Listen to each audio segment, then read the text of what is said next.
ये video start से देखिए। इसमें मैं वीडियो में बात करने वाला हूँ कि आपको क्या क्या कैरी करना है ट्रैवलिंग के टाइम पे, जो ज़रूरी चीज़ें हैं यहाँ पे, और इसका जो चढ़न है वो कितना स्टिफ होने वाला है और कितना डिफ़िकल्ट होने वाला है वो भी, और आपको गौरीकुंड में कहाँ पे स्टे मिलेगा वो भी, और आपको नाइट ट्रैकिंग करना चाहिए या नहीं, और डे ट्रैकिंग करना चाहिए या नहीं, और 9 बजे ट्रैकिंग करना चाहिए या नहीं। तो टाइमिंग वगैरह सब कुछ मैं बताऊँगा, वीडियो देख लीजिए आप। हर हर महादेव दोस्तों, जय श्री केदार। तो केदारनाथ जाने के लिए सबसे बेस्ट तरीका होता है रेलवे से जाना। तो अगर आप इंडिया के कोई भी स्टेट से आ रहे हो तो केदारनाथ जाने के लिए आपको सबसे नज़दीकी स्टेशन होता है हरिद्वार और ऋषिकेश, जहाँ से आपको 200 से 230 किलोमीटर की डिस्टेंस ट्रैवल करनी पड़ती है केदारनाथ पहुँचने के लिए। तो यहाँ पे 4 धाम करने के लिए आप चाहे तो बाइक राइड भी कर सकते हैं या तो फिर टूरिस्ट टैक्सी भी हायर कर सकते हैं। टूरिस्ट टैक्सी के जो चार्जेस होते हैं वो होते हैं 2000 से 3000 रुपये पर पर्सन। या तो फिर आप चाहे तो हरिद्वार स्टेशन से ही गवर्नमेंट बसेस और प्राइवेट बसेस भी बुक कर सकते हैं। बस इतना याद रखिए कि एक दिन पहले आपको बुक करना है, क्योंकि गवर्नमेंट बसेस की जो टाइमिंग होती है वो होती है सुबह 4 बजे। 4 बजे ये बसेस निकलती है हरिद्वार स्टेशन से केदारनाथ के लिए, और इसके चार्जेस होते हैं 400 से 500 रुपये पर पर्सन। और अगर आपको बाइक राइड करनी है और आपके मन में बहुत से सवाल है, जैसे कि ये बाइक कहाँ से हमें लेनी है और इसके क्या चार्जेस होंगे, और बहुत से सवाल जो आपके मन में हैं, तो मैंने एक अलग से इसका एक ब्लॉग बनाया हुआ है, वो मेरे चैनल में आप चाहिए तो जाके देख सकते हो। घूमो रेंटल सर्विस के नाम से ये ब्लॉग है। तो इसमें मैंने अच्छे से पूरा कंप्लीट डिटेल में बताया हुआ है कि आपको क्या क्या प्रोसीजर करना है बाइक लेते समय। और अगर आप केदारनाथ के लिए कहीं से भी जा रहे हैं तो सबसे पहले गांव आपको जो लगने वाला है वो है सोनप्रयाग, और यहीं पे आपको बाइक पार्किंग और कार पार्किंग करनी पड़ती है। तो 12 घंटे के लिए यहाँ पे बाइक पार्किंग के चार्जेस है 50 रुपये और कार पार्किंग के चार्जेस है 150 रुपये।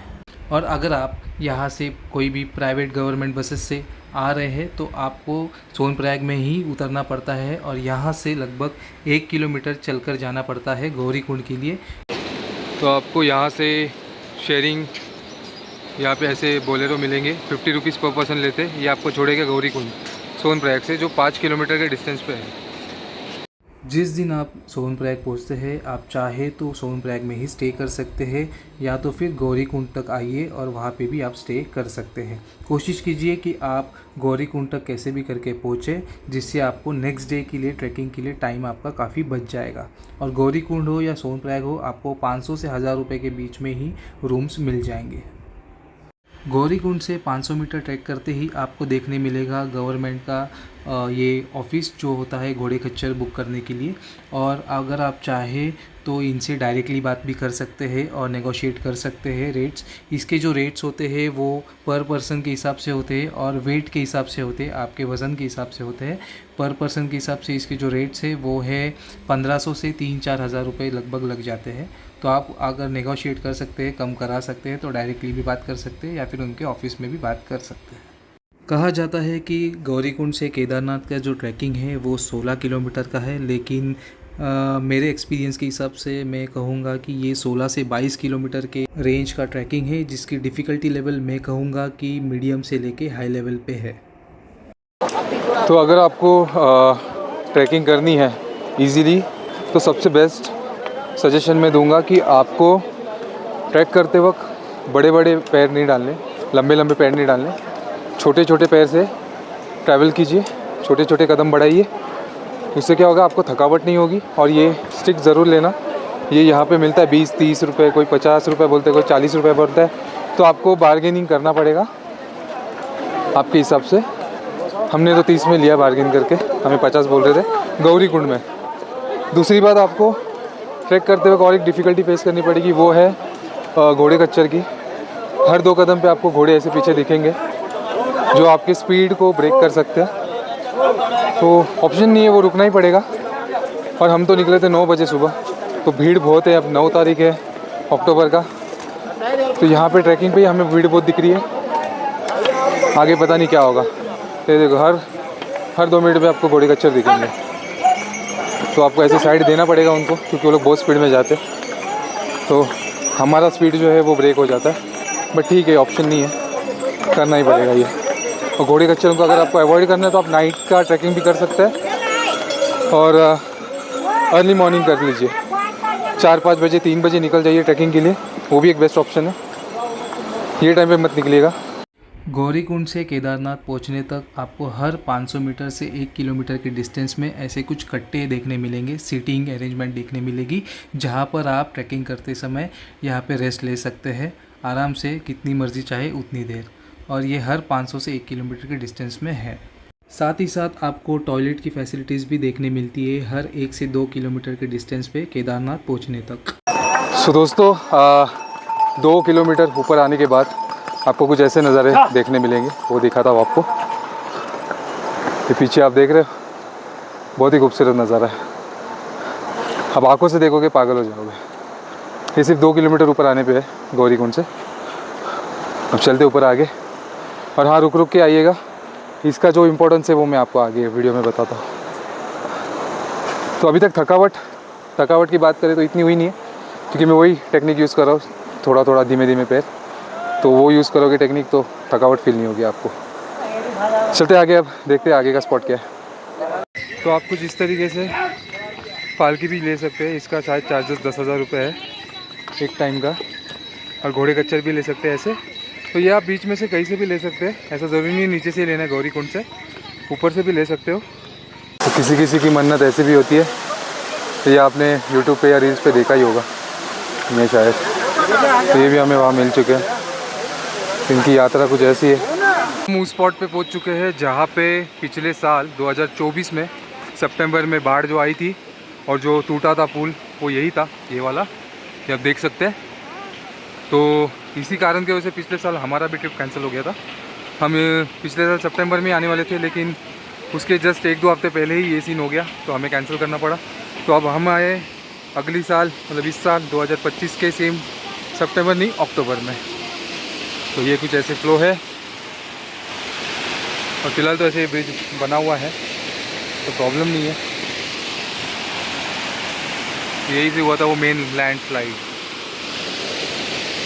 तो ये जो पार्ट है वो आता है बीचों बीच, आई थिंक गौरीकुंड से लगभग आप 3 से 4 किलोमीटर की जब चढ़ाई करते हो तब ये पार्ट आएगा। और सबसे मेन यही है क्योंकि यहीं पे लैंडस्लाइड हुआ था। तो अब चलते आगे, अभी तक रामबाड़ा आया नहीं है। तो दोस्तों अगर आपको नेचुरल पानी और फ्री पानी पीना है तो ये है सोर्स, ऐसे बीच बीच में आपको मिल जाएंगे, तो ज़रूर इसे भरिएगा, फ्री में मिल जाता है। और बॉटल से भी भर सकते हैं, क्योंकि यहाँ पे रेट फ़िलहाल 60 रुपये 80 रुपये पर लीटर के हिसाब से चल रहा है, और वो वर्थ बनता भी है क्योंकि वो लोग इतना ऊपर चढ़ा के लेके आते हैं। तो चढ़ के काफ़ी थक चुके हैं, बट थके हैं लड़का रहे हैं लेके झुकेगा नहीं, बोलो हर हर महादेव। कैश लेके आना, कैश बहुत ज़रूरी है यहाँ पे कैरी करना। गौरीकुंड में अगर आप आ रहे हो 2-3 हज़ार कम से कम आपके पास कैश रखो ही, अगर आप कपल हो तो, क्योंकि खाने पीने के लिए आपको बॉटल लेने के लिए या फिर कुछ भी इमरजेंसी लग सकती है स्टे के लिए। वहाँ पे कभी कभी नेटवर्क नहीं चलता है, यहाँ पे है वैसे बहुत सी जगह पे QR कोड दिए हुए हैं, बट फिर भी मैं सजेस्ट करूँगा कि कैश सेफर साइड रखना आपके साथ। और एक बात बताना चाहूँगा कि अगर आप ट्रैकिंग कर रहे हो तो आप मॉइस्चराइज़र और सनस्क्रीन ज़रूर आपके साथ कैरी कीजिएगा छोटे से बॉटल में, बिकॉज़ ये बहुत नेसेसरी है। यहाँ पे आपको फील नहीं होगा अक्टूबर के मंथ में धूप इतना, बट हाँ आपका स्किन फिर भी टैन होगा ही। दूसरी बात, आपका स्किन भी डैमेज हो सकता है, तो बेटर होगा कि आप ये 2 चीज़ कैरी कीजिए और लगाते रहिए कंटिन्यूसली हर 2-3 घंटे में, जिससे आपको टैनिंग भी नहीं होगी और प्रॉब्लम भी नहीं होगी। यहाँ पे आप देख सकते हैं कि हम लगभग 5-5.5 किलोमीटर की चढ़ाई चढ़ चुके हैं।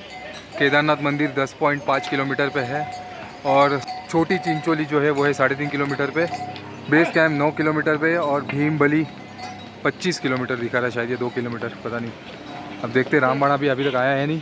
ये है जहाँ तक मुझे लग रहा है, आपको शायद दिख रहा होगा, वहाँ पे बहुत सारे घर है, तो वहीं पे है केदारनाथ। यहाँ से दिखता है, आप 5-6 किलोमीटर का ट्रैक करोगे ना तो आपको दिख जाएगा। और वहाँ पे रामबाड़ा का ब्रिज भी दिख रहा है नीचे, अगर आपको दिखेगा तो, वो रहा वहाँ पे, ये रामबाड़ा का ब्रिज है। ऑलमोस्ट हम पहुँच चुके हैं, तो एक 500 मीटर और बचा है।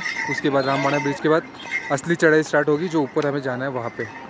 तो यहाँ से दिखता है आपको केदारनाथ, 10 किलोमीटर है यहाँ से, और अमेजिंग व्यू है अभी फ़िलहाल तो। अक्टूबर का मंथ है ये। चलते आगे रामबाड़ा के ब्रिज के यहाँ पे। जैसे ही आप नज़दीक आओगे रामबाड़ा के, एक 200-300 मीटर पहले ही आपको इधर 2 डाइवर्जन दिखेगा, तो वो पहले आपको दिखा देता हूँ। ये 2 डाइवर्जन है यहाँ पे, ये देखिए। एक रास्ता इस तरफ जाता है और एक रास्ता जाता है इस तरफ। तो दोनों में से आपको जो रास्ता लेना है वो है इस तरफ वाला, ऊपर वाला। नीचे वाला नहीं लेना है क्योंकि ये जाता है घोड़े खच्चर के लिए, सिर्फ उनके लिए है, और यहाँ से जो पैदल यात्री है उनके लिए है। इस तरफ से जाना है हमें, और वो जो सामने आपको दिख रहा है रास्ता, वो आपको काम आएगा अगर आप वापस रिटर्न आ रहे हो चल के, तो उस तरफ से भी आ सकते हो। स्लोप है अच्छी खासी, तो फटाफट उतर के आ सकते हो। और ये घोड़े यहीं से जा रहे हैं, देखिए आप दिख सकते हैं आपको। तो पार्टीशन दिया हुआ है वो घोड़ों के लिए है, वहाँ से ऐसे जाते हैं और यहाँ से ऊपर होके, तो वहाँ पे चढ़ान भी अच्छा खासा है, मतलब क्लीन है, ज़्यादा खड़बुड़ी रास्ता नहीं है। और यहाँ पे थोड़ा सा खड़बुड़ी रास्ता है, यहाँ पे देख सकते हैं आप, बट फिर भी अच्छा है कि बारिश नहीं है तो चढ़ पा रहे हैं आराम से। तो चलते आगे। तो यही है रामबाड़ा, जहाँ पे 2013 में प्रलय आया था। तो अभी ब्रिज तो काफ़ी हद तक अच्छा बनाया हुआ है, तो उस समय का जो सिचुएशन था वो इमेजिन करके भी डर लगता है। और 2024 में भी शायद सेम इशू हुआ था, बादल फटा था इसलिए सितंबर के टाइम पे, तो वो तब भी यहाँ के लहरें बहुत हाई हो चुके थे, तभी भी हाई अलर्ट दिया था। तो जो लोग बोल रहे हैं ना कि रामबाड़ा तक, ये जो रामबाड़ा है वहाँ तक का जो 6 किलोमीटर का डिस्टेंस है गौरीकुंड से, वो बहुत इजी है, तो वो इजी नहीं है, वो भी डिफ़िकल्टी में ही आएगा मेरे हिसाब से, वो मेरा कहना है। इजी नहीं है ये भी। तो अगर किसी को हार्ट इशू है या फिर किसी को हेल्थ इश्यूज़ है, तो वो मैं सजेस्ट करूँगा कि वो लोग ये कर ले, वो घोड़ा खच्चर कर ले, या तो फिर वो पालकी आती है वो कर ले, जिससे उनको इजी होगा। बट मैं यही सजेस्ट करूँगा कि जिनको एक्चुअल में इशू है वही ये सब करें। जिनको इश्यूज़ नहीं है, वो काफ़ी यंग है, 20, 30, 40 के एज में, तो अगर ट्रैक कर सकते हैं तो डेफिनेटली वो लोग ट्रैक करें तो ज़्यादा बेटर होगा। तो काफ़ी मुश्किलों के बाद हम अभी आ चुके हैं रामबाड़ा पे। तो ये है वो पुल रामबाड़ा का, मोस्ट डेंजरस 2013 का मैं कहूँगा। अभी तो काफ़ी अच्छे से बनाया हुआ है, काफ़ी बड़ा भी है। अब आएगी स्टीप लेवल की चढ़ाई, मोस्ट डिफ़िकल्ट चढ़ाई, जो आपको दिखा देता हूँ। ये रही। केदारनाथ के ट्रैकिंग के समय आप ये भीमसेन कपूर ज़रूर कैरी कीजिएगा, क्योंकि ये आपको ऑक्सीजन लेवल बूस्ट करने में बहुत काम आने वाला है ट्रैकिंग के समय, जहां आपको हाई ऑल्टीट्यूड का सामना करने पड़ सकता है पहाड़ों में, जिससे आपको ऑक्सीजन लेने में दिक्कत होगी।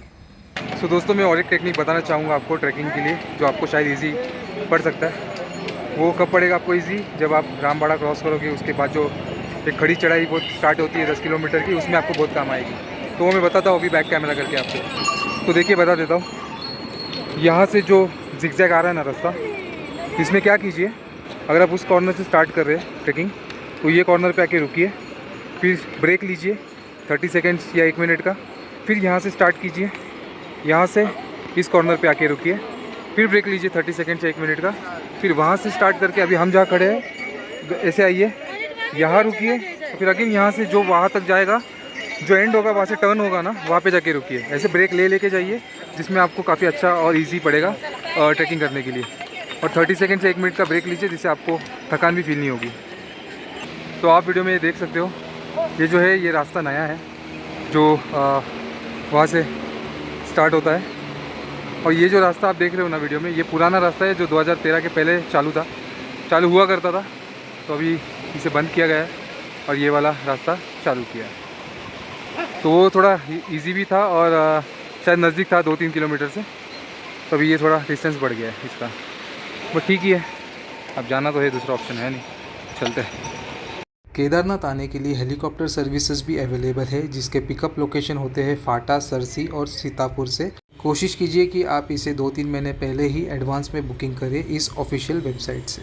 हेलीकॉप्टर के चार्जेस जो है वो सिंगल सिर्फ जाने के लिए है 4000 रुपीज़, और अगर आप रिटर्न जर्नी बुक करना चाहते हैं तो उसके लिए उसके चार्जेस है 8000 रुपीज़ पर पर्सन, जो आपको ड्रॉप करता है मंदिर के ठीक 500 मीटर पहले। अगर आप केदारनाथ आते हो तो आपके पास यात्रा रजिस्ट्रेशन होना बहुत ही ज़रूरी है। तो इसे पाने के लिए 2 तरीके हैं, एक है ऑनलाइन रजिस्ट्रेशन और एक होता है ऑफलाइन रजिस्ट्रेशन। तो ज़रूर ट्राई कीजिएगा कि आप ऑनलाइन रजिस्ट्रेशन पहले ही एडवांस में कर ले तो उसका जो लिंक है मैं आपको ऑनलाइन स्क्रीन में दिख जाएगा, जहाँ से आप ऑनलाइन रजिस्ट्रेशन फ्री में कर सकते हैं। तो दोस्तों आप मेरे पीछे देख रहे हो, ये है आपके पास अगर रजिस्ट्रेशन होगा ऑनलाइन तो यहाँ पे आके आपको टोकन निकालना है। ज़्यादा लाइन तो है नहीं अभी अक्टूबर के मंथ में, 5-6 लोग ही मुश्किल से है। 9 बज रहे हैं अभी। और ये कहाँ मिलेगा आपको, ये जो ब्रिज है ना मंदिर के पास में ही है, सिर्फ 200-300 मीटर पहले ही है। तो कुछ इस तरीके से दिखता है टोकन आपका। तो ये लेना फ्री ऑफ कॉस्ट है, कुछ पैसे भरने नहीं है आपको। बट ज़रूरी ये है कि आपको आपके पास ऑनलाइन रजिस्ट्रेशन होना चाहिए। अगर वो नहीं है तो वो भी आके यहाँ पे आप बना लीजिए, उसके बाद ही आपको ये टोकन मिलेगा। तो अब जाते आगे दर्शन लेते हैं। तो दोस्तों आप जैसे ही यहाँ पर से आएंगे, ये जो ब्रिज क्रॉस करेंगे तो उससे यहाँ इस तरफ सीधा आना है, ऊपर नहीं जाना है। यहाँ ऊपर ओम लिखा हुआ है, वहाँ पे नहीं जाना है। यहाँ से आपको मंदिर दिख जाएगा, आपको सीधा यहाँ आना है और यहाँ से सीधा इस तरफ जाना है लाइन बनाने के लिए। ये है लाइन दर्शन के लिए, तो यहाँ जाना है आपको। दूसरी बात, आप जैसे ही वहाँ से आके इस तरफ जाएंगे तो यहाँ पे आपको जैसे ये सीढ़ी ऊपर ख़त्म हो जाएगी, आपको मंदिर सामने ही दिख जाएगा।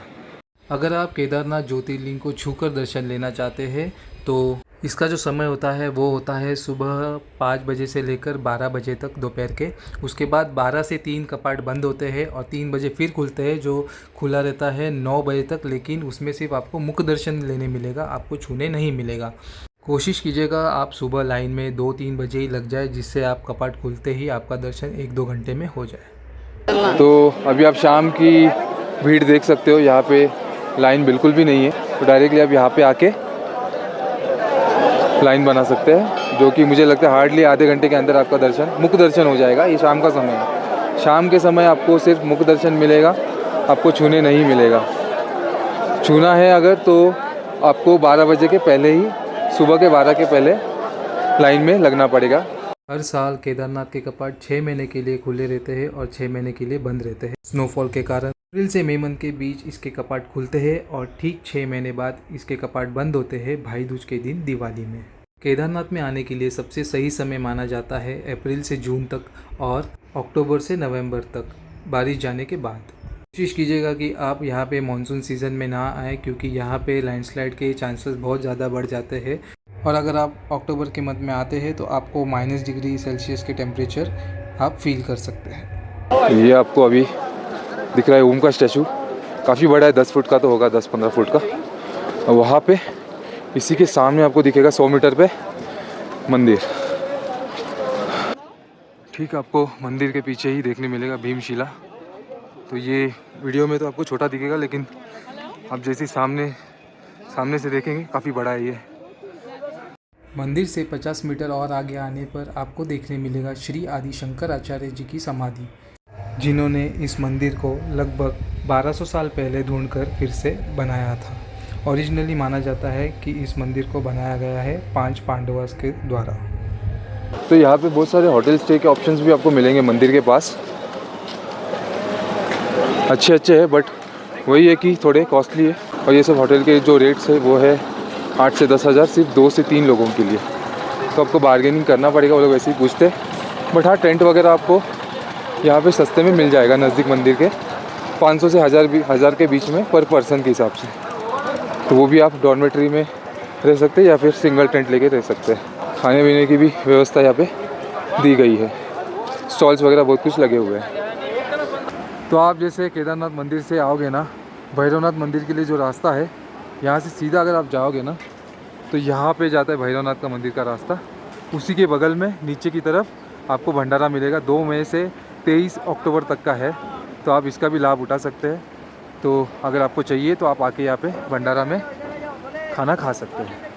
तो दोस्तों सबसे इम्पोर्टेंट चीज़ जो आपको नीचे से सोनप्रयाग से लेना है वो मैं बताना चाहूँगा। सबसे मतलब ट्रैकिंग के वक्त जो आपको काम आएगा, जो बहुत ज़रूरी है और आपको लेना ही है, वो है सबसे पहले डंडा, जो 30 से 50 के बीच में आएगा। 30 रुपये से 50 रुपये के बीच आपको इसमें बार्गेनिंग करना पड़ेगा। दूसरा, ये जो शू के ऊपर मैंने कवर पहना हुआ है ना, ये आपको लेना पड़ेगा, क्योंकि ये बीच बीच में आपके पास इतने पैचेस आएंगे और बहुत चिक्कल वगैरह आएगा, तो उसमें आपके शू ख़राब होने के चांसेस है। तो ये फट भी जाते हैं, लेकिन आपको लेना ही है, उससे आपके शू थोड़े अच्छे से बच सकते हैं। तीसरा, ग्लव्स और ये टोपी और ये मास्क, ये वाला, ये बहुत ज़रूरी है ये सब लेना। और कापूर ज़रूर लेना, ये सब चीज़ अगर ट्रैकिंग करना है आपको सोनप्रयाग से ऊपर तक का। यहाँ पे हर जगह आपको मेडिकल की फैसिलिटी मिल जाएंगी। बेस कैंप है ये, तो हर एक 2-2 के 3-3 किलोमीटर पे आपको ये मिल जाएगा और ये फ्री सर्विस है। अगर आपको बुखार आता है या उल्टी या चक्कर कुछ भी आता है या हाई ऑल्टीट्यूड का सामना करना पड़ेगा तो यहाँ पे आप चेकअप करा सकते हैं। अगर आप घंटों लाइन में खड़े हैं दर्शन के लिए, फिर भी आपको वहाँ पे फ्री टॉयलेट की सुविधा दी गई है मंदिर के पास। तो ये है GMVM का बेस कैंप। तो यहाँ से लगभग जो मंदिर है केदारनाथ का वो 1 किलोमीटर के डिस्टेंस पर है और यहाँ से हेलीपैड भी 200-300 मीटर के डिस्टेंस पर है। और अगर आपको यहाँ पे बुकिंग करना है तो आपको इसके लिए 2-3 महीने पहले ही GMVM के वेबसाइट पे उसमें से बुक करना पड़ेगा, एडवांस बुकिंग करनी पड़ेगी, वरना मिलती नहीं है आसानी से यहाँ पे बुकिंग। यहाँ से सीधा जाएंगे तो केदारनाथ का रास्ता आता है। यहाँ पे वॉशरूम की फैसिलिटीज़ भी सब अवेलेबल है। अभी बज चुके हैं 3 सुबह के और 5 बजे कपाट खुलेगा और आज तारीख है 11 अक्टूबर और इस तरीके से कुछ है भीड़ फिलहाल। तो हार्डली एक 10-15 मिनट में दर्शन हो जाएंगे। तो आप जितना जल्दी आएंगे उतना ही आपके लिए अच्छा है।